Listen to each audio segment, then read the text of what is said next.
ഹുസൈൻ റളിയല്ലാഹു അൻഹു അങ്ങനെ കൊല ചെയ്യപ്പെട്ടു.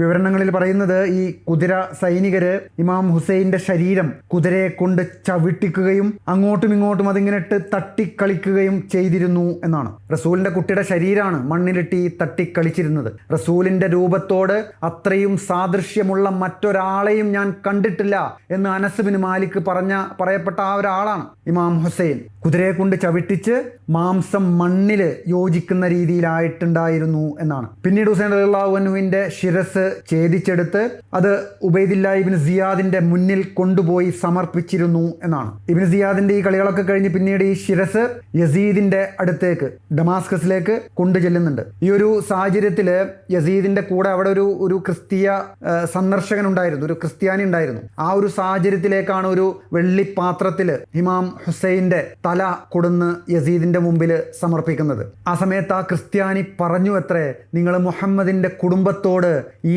ചെയ്തത് ഞങ്ങൾ ഒരിക്കലും ക്രിസ്തുവിന്റെ കുടുംബത്തോട് ചെയ്യില്ല എന്ന്. ഈ ഒരു സാഹചര്യത്തിൽ യസീദിന് അത് വലിയ മാനക്കേടാവുന്നതായിട്ടും ഇബ്നു സിയാദിനെ പഴിചാരി ശപിക്കുന്നതായിട്ടും ഒക്കെ പറയപ്പെടുന്നുണ്ട്.